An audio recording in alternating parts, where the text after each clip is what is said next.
સુરતના ધારાસભ્ય હર્ષ સંઘવી અને પ્રફુલ પાનસેરિયાને ફરી ગુજરાત સરકારમાં રિપીટ કરાતા તેમના સમર્થકો દ્વારા સુરતમાં ફટાકડા ફોડી મીઠાઈઓની વહેંચણી કરી ઉજવણી કરાઈ હતી।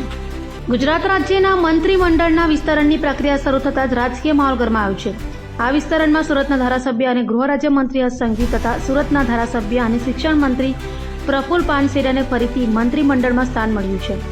સંગઠન તરફથી ફોન આવતાની સાથે સુરતમાં હર્ષ સંઘવી અને પ્રફુલ પાનસેરિયાના સમર્થકોમાં ખુશીની લહેર છવાઈ ગઈ હતી। સુરતમાં સમર્થકોએ ફટાકડા ફોડી એકબાજીને મીઠાઈ ખવડાવી ઉજવણી કરી હતી।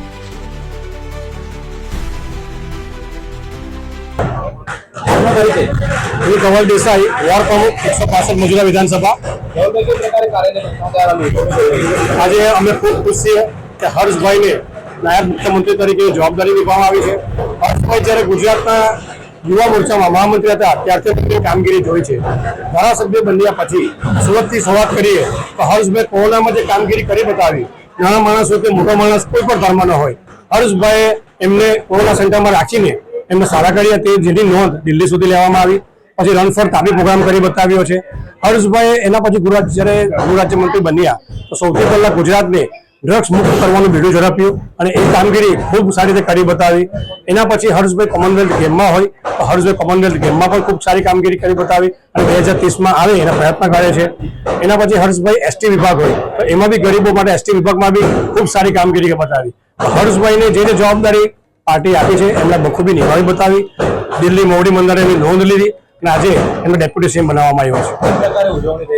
બસ આજે સૌ મજૂરા વિધાનસભાના કાર્યકર્તાઓ ભેગા થયા છે, ફટાકડા ફોડી એકબીજાનું મોઢું મીઠું કરી અને ગરબા રમી અમે ઉજવણી કરીએ છીએ। અને ખાસ હર્ષભાઈ જે દિવ્યાંગોને ખૂબ માને છે અને દિવ્યાંગો માટે ખૂબ કામ કરે છે, આજે અહીંયા દિવ્યાંગ બાળકો માટે દીવા વિતરણ રાખવામાં આવ્યું છે કે જેથી કોઈ બી લોકો આવીને એ દીવા લઈ શકે।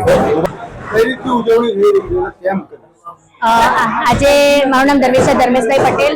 હર્ષભાઈને આજે ડેપ્યુટી સીએમ બનાવવામાં આવ્યા છે તેના કારણોસર અમે આજે હર્ષભાઈ મજૂરા વિધાનસભામાં હર્ષભાઈની ઓફિસમાં ઉજવણી કરી રહ્યા છીએ। વાત કરીએ તો કેવા પ્રકારની કામગીરી થઈ આ પરિણામ સુધી પહોંચ્યા? હર્ષભાઈ તમે જોઈ શકો છો કે હર્ષભાઈ યુવા નેતા છે। હર્ષભાઈ યુવા નેતા છે અને એમનું હંમેશા મોટી એવું રહ્યું છે કે સેવા, સમર્પણ અને સંઘર્ષ એ જ એમની કામગીરી છે અને જેના કારણોસર આજે અહીંયા સુધી પહોંચી શક્યા છે। આવી યુવા નેતા અને જે એમણે ડ્રગ્સ વિરોધી નીતિ છે એમની અને જે હંમેશા તમે જોઈ શકો છો કે મહિલાઓને પણ પ્રાધાન્ય આપે છે અને ગુનાખોરીનું પ્રમાણ ખૂબ ઓછું છે અને જેના કારણોસર આ બધી વસ્તુઓ જોઈને અને આગળ વધતા લોકો આગળ તમે જોઈ શકો છો ઘણી એવી પ્રવૃત્તિઓના કારણોસર હર્ષભાઈને આજે ડેપ્યુટી સીએમનું પદ મળ્યું છે અને અમને એમના પર પૂર્ણ વિશ્વાસ છે કે સાહેબ એ પદને પૂરેપૂરી તરીકે જાળવશે। અત્યારે મજૂરા વિધાનસભાના કાર્યકર્તાઓમાં કેવા પ્રકારનો માહોલ જોઈ રહ્યા છો? આપ કઈ રીતે મળો? આજે અમને ખૂબ જ ખુશી થાય છે કે અમે જે મજૂરા વિધાનસભાના કાર્યકર્તા છે અમને પોતાના પર ગર્વ થાય છે આજે કે આજે ડેપ્યુટી સીએમના અમે કાર્યકર્તા છે કે જેના કારણોસર અમે તમને કઈ વર્ણવી નથી શકતા અમારા શબ્દોમાં કે અમારા ફેસ પર કયા પ્રકારની ખુશી હોય। ભાવેશ ડોબરિયા। મિત્રો, મંત્રી શ્રી પ્રફુલભાઈ પાનસેરિયા સાહેબે શિક્ષણની અંદર જે ઐતિહાસિક નિર્ણયો લીધા છે એમાં મુખ્ય નિર્ણય જે મોદી સાહેબનું સપનું હતું સનાતન ધર્મને ભગવદ્ ગીતાને યોગ્ય સ્થાન મળે અને મંત્રી શ્રી પ્રફુલભાઈ પાનસેરિયા સાહેબ ભગવદ્ ગીતાને પૂરેપૂરું ફોલોઅપ કરે છે। સાહેબ એમને તમામ શ્લોક કોઈ પણ વ્યાખ્યાનની અંદર જે સ્થિતિ હોય એ પ્રમાણે એમના ટોટલ શ્લોક એમને મળે છે। ભગવદ્ ગીતાને એમણે ધોરણ 9 થી ધોરણ 12માં પ્રથમ સ્ટેજની અંદર લાગુ કરી દીધી છે અને આ પ્રથમ એવો કિસ્સો છે આખા દેશની અંદર કે જે ભગવદ્ ગીતાને અભ્યાસક્રમની અંદર લીગલી લાગુ કરવામાં આવ્યું। આજે કાર્યાલય પર કેવો માહોલ છે? આજે કાર્યાલયમાં કાર્યકર્તાઓનો પૂરેપૂરો જોશ હાઈ છે અને કાર્યકર્તાઓ ખૂબ ઉત્સાહી અને ઉત્સાહના માહોલની અંદર દિવાળીના 5 દિવસ પહેલા દિવાળી આવી ગઈ હોય એવો માહોલનું અહીંયા સર્જન થયું છે। મિત્રો, આપણે આમ બધા જોઈ શકે છે કે કાર્યકર્તાઓ તો છે જ પણ સાથે સાથે લોકોની લાગણીઓના ફોન સતત કાર્યકર્તાઓ ઉપર આવી રહ્યા છે કે ખૂબ અભિનંદન સાહેબને, સાધુવાદ, કોટી વંદન એવું કહી અને લોકો સાહેબને આવકારે છે જે એમને જે કેબિનેટમાં સ્થાન મળવા જઈ રહ્યું છે એને। મારું નામ છે દલસુખ ટીમ્બડિયા। આજે કેવા પ્રકારનો માહોલ છે કેબિનેટમાં સ્થાન મળ્યું છે? એક તો ખૂબ આનંદની લાગણી અનુભવીએ છીએ કારણ કે 158 કામરેજના સેવક, ધારાસભ્ય અને પૂર્વ શિક્ષણ મંત્રી ને સ્થાન મળ્યું છે તો સ્વાભાવિક હોય કે 158 કામરેજના કાર્યકરો સંગઠનના હોદ્દેદારોને ખૂબ રાજીપો હોય. એટલા માટે રાજીપો છે કે આ યજ્ઞ કર્યો હોય અને આહુતિ આપતી હોય એવા સેવક છે. એમની કાર્યાલય પર અમે આવીએ તો જોઈએ તો સતત ઘસારો હોય.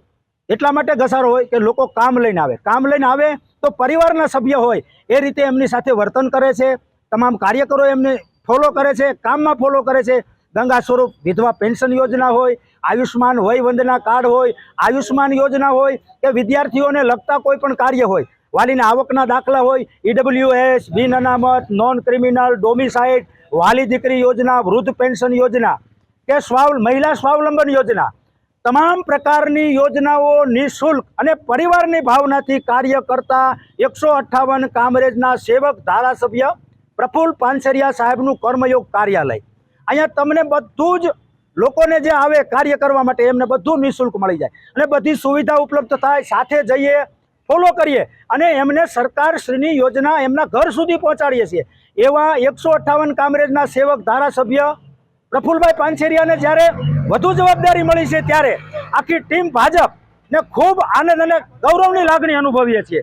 અને આ યજ્ઞ સમાન અમારી 158 કામરેજ વિધાનસભા છે અને કાર્યકર્તાઓ યજ્ઞમાં આહુતિ આપનાર કાર્યકર્તાઓ છે એટલે સ્વાભાવિક છે આજે બહુ ખુશીનો માહોલ છે. બહુ એટલે અધિક ખુશીનો માહોલ છે. ખૂબ સાધુવાદ થાય એવો કાર્યકર્તાઓમાં માહોલ છે.